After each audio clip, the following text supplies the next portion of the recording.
Comment expliquer qu'il y a des personnes qui prient matin et soir et qui, dans la journée, font des choses complètement en désaccord avec cette posture de fervent croyant, de fervent chrétien?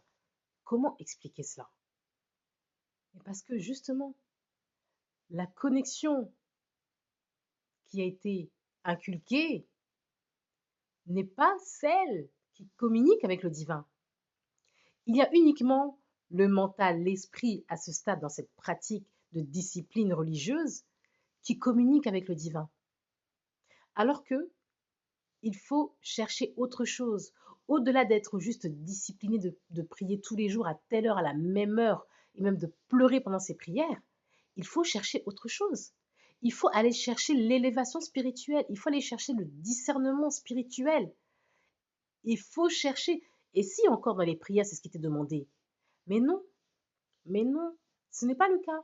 Bien souvent, les personnes qui prient ce qu'elles veulent manifester, elles prient sur le manque de ce qu'elles ont. Elles prient sur leur frustration, elles prient sur leur peur, elles prient sur leur crainte, elles prient sur leur désarroi, émotion négative sur émotion négative. Comment voulez-vous que dans la journée, elles aient une attitude positive? La première étape de la journée, surtout quand on prie le matin, elle est déjà programmée pour être négative. Elle est programmée pour vivre des expériences négatives. Rien ne peut être aligné sur l'énergie positive du divin, sur l'amour, sur les émotions, sur les valeurs hautes alignées au divin. C'est pas possible en commençant la journée avec des prières comme ça. Donc oui, il faut chercher à aller plus loin. Il y a d'abord ce que vous avez appris ou ce qu'on vous a appris sur votre relation avec Dieu. Ok, peut-être que c'est valable en fonction de la manière dont ça a été fait.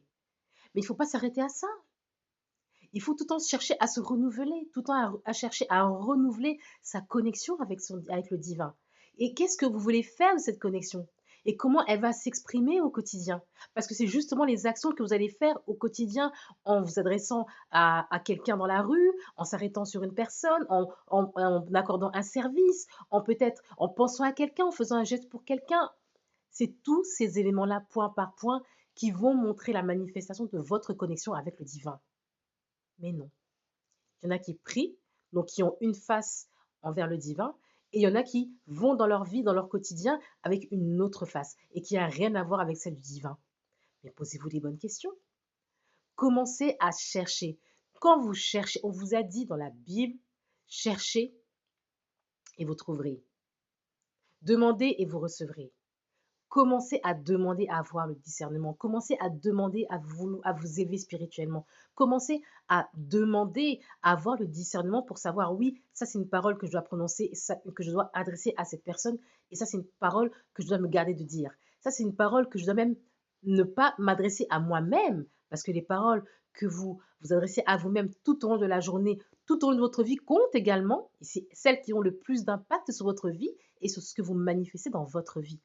Donc oui, je vous invite à prier pour demander à avoir le discernement. Et surtout, par-dessus tout, si vous voulez prier, commencez à prier, à faire des prières de gratitude. Commencez à prier chaque jour pour remercier ce que vous avez dans votre vie. Et voyez comment votre journée va changer. Voyez comment, quand vous calibrez, quand vous programmez votre esprit, votre état intérieur, quand vous le calibrez sur la connexion élevée de la fréquence du divin, la gratitude, regardez comment votre journée va changer, regardez comment votre vie va changer et regardez comment votre comportement et le comportement des autres envers vous va également changer.